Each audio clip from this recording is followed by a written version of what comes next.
my first ballet recital. I didn't care how good I was or how many mistakes I made. I was just happy to be doing something that I loved. And I used to dream that when I grew up, I was going to be a beautiful, graceful ballerina. But as time marched on, my life took a more conventional path, and I left those childish dreams behind. Mr. Toastmaster, fellow Toastmasters, honored judges, and guests, a few years ago, that same inevitable march of time was now dragging me kicking and screaming through middle age, and I found myself on a collision course with the true axis of evil. Hot flashes, mood swings, and the battle of the bulge. Now, I could handle the hot flashes and the mood swings. In fact, I handled my mood swings much better than my husband handled my mood swings. It was the weight I declared war on. Unfortunately, I really hated exercising. But one day, I saw an ad in the paper for adult ballet classes.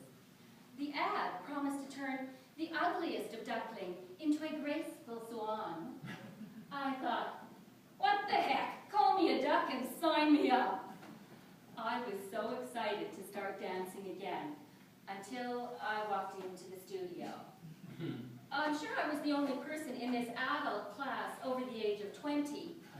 Never mind over the age of, let's just say a lot older. I was definitely the only duckling in this sea of swans who weighed more than 100 pounds. Where they were all wearing their dainty little tutus, I was wearing at least a 10-10. The writing was on the mirrored wall as I followed the instructor with arms to second, feet to third, and demi-plie.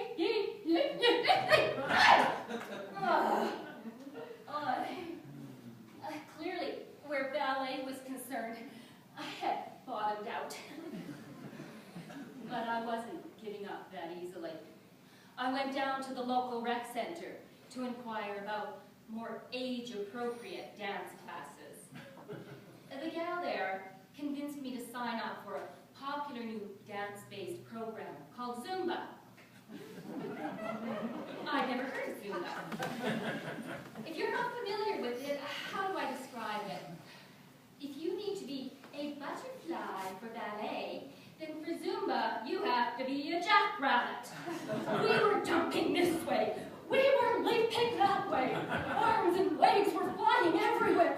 And just when I thought, I'm on the verge of a heart attack, the instructor announced that the warm-up was over. And we were to turn up the power and shift into high gear.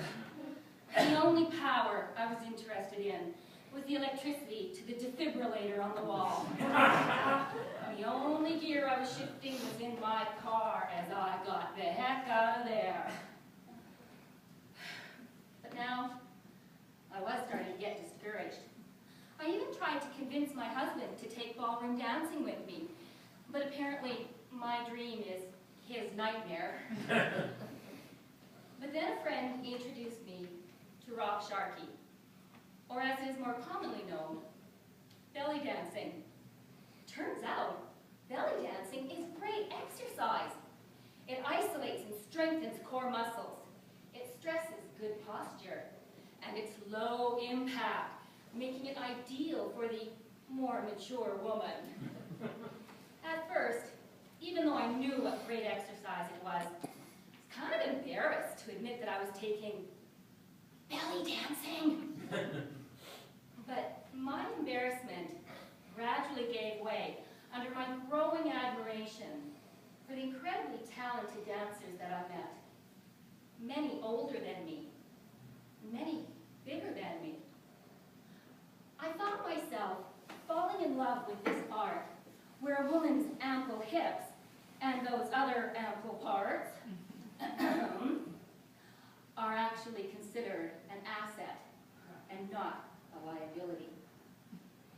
I hadn't just discovered a beautiful dance.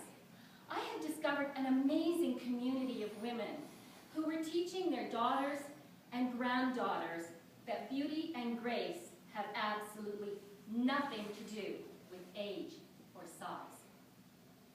And with their help, I began to see that I was trying to dance my life's choreography, but I kept tripping on my tutu.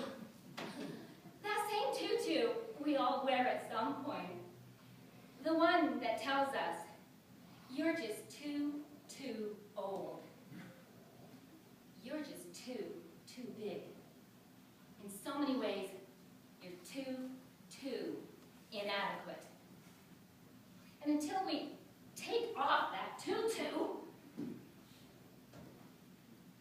we can't dance our life's choreography the way we were born to.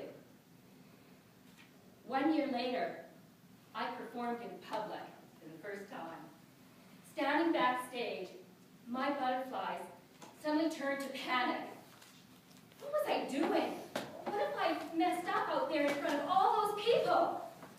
But then the music started, and as I began to move, I realized that as long as I was doing something that I loved, it really didn't matter what anyone else thought.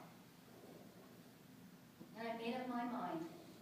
I was no longer going to battle that inevitable march of time, but rather, I would charm it. I would embrace it. And I would dance